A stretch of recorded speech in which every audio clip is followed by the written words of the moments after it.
What do you want in your life? It's a very hard question to answer. You're going to have to put some effort into your life. Set up some aims for yourself, goals that you actually value. You need to be motivated to do that. If you're extroverted, you want friends. If you're agreeable, you want an intimate relationship. If you're disagreeable, you want to win competitions. If you're open, you want to engage in creative activity. If you're high neuroticism, you want security. So now you've got your thing to aim at. Think, well, I'm motivated because I got my thing to aim at. Yeah. It's like you're not as motivated as you could be because you don't yet have your thing to run away from. Because if you really want to be motivated, you want to be going somewhere and you want to be not going somewhere else. You got to aim at something, otherwise your life is meaningless. Well, what should you aim at? Well, pick something, aim at it. As you move toward it, you'll get wiser. Then maybe your aim will change. That's okay, but at least it'll change in an informed way. Discipline yourself in one dimension. See what happens. In some sense, life is a game. The analogy is that in life, like in sports, you're setting forth an aim and then arranging your perceptions and your actions in pursuit of that. And that you also generally do it while cooperating and competing with other people. Right. So that's also the game-like element as well. Okay, so once you get your goal structure set up, you think, okay, if I could have this life, looks like that might be worth living, despite the fact that it's going to be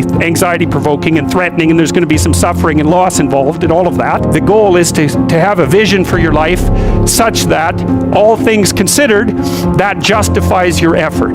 Put yourself in the right frame of mind. Treat yourself like you're someone responsible for helping. You're someone that you are responsible for helping. So what that means is you have to start from the presupposition that despite all your flaws and insufficiencies, that it's worth having you around and that it would be okay if things were better for you. It's like if you want to have everything you could possibly want and more, then be a good person. The better a person you are, the more likely that is to happen. That doesn't mean that you're completely protected against getting cut off at the knees, but there's no better strategy. Then what do you do? Well, then you turn down to the micro routines. It's like, okay, well, this is what I'm aiming for.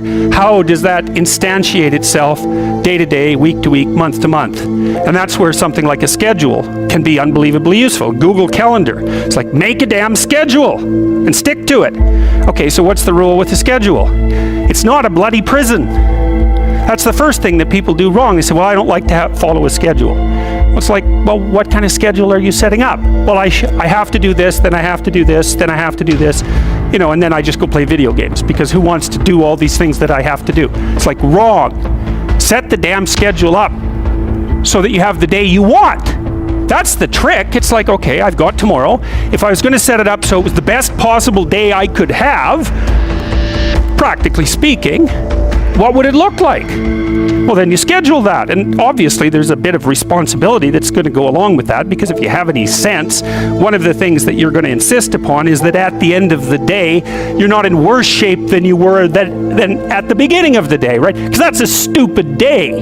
If you have a bunch of those in a row, you just dig yourself a hole and then you bury yourself in it. It's like, sorry, that's just not a good strategy. Now it's okay, now you got your vision. You're trying to get through a territory you don't understand. And here's your option. No map, a map that's not so good but has some things about it, or a great map. Well, obviously the great map is the thing you want, but the map that's something is way better than the map that's nothing. Plus, as you explore, because of your map, you could start to fill in the details. Let's say you aim at something and you develop some skills along the way, and then you get like a third of the way there and you think, oh, that's not for me. It's like, well, yeah, fair enough, but now you've still got the skills you developed. You know exactly why it's not for you now, and then you can bring that wisdom back, even though it's not perfect, you can bring it back to your next plan. And so as you plan, you get better at planning, which is the crucial thing. So then we say to people, take your positive vision and make it into 8 stateable goals, right?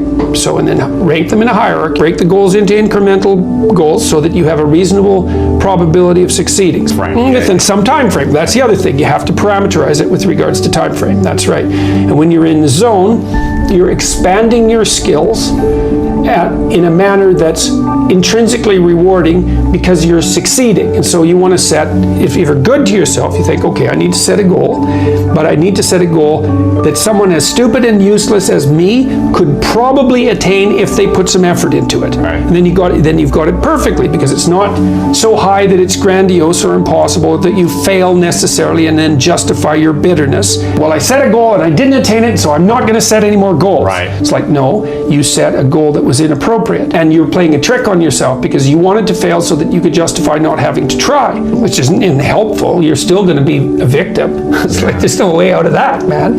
So, because life is a challenge that in some sense can't be surmounted. So there's no way out of your problem. But there are certainly proper ways of dealing with it. And then the next thing is, okay, you need a rationale for them because you're going to have doubts and people are going to put up obstacles. Why would it be good for you? Okay. Why would it be good for your family if you attain that goal? Why would it be good for the broader community? Because if it's a good goal, it should be good for you. That's fine. But if it's a really good goal, it should be good for you in a way that's good for other people. Win-win-win. Yes, exactly. And if you're going to decide what your goals are, why not set up the ones that benefit the largest number of people simultaneously? Yeah. Yes, if you can do that. You should start with your own concerns because you have to take care of yourself. Basic needs first. Yes, put your own oxygen mask on, then put your child's oxygen mask on. Yeah, right.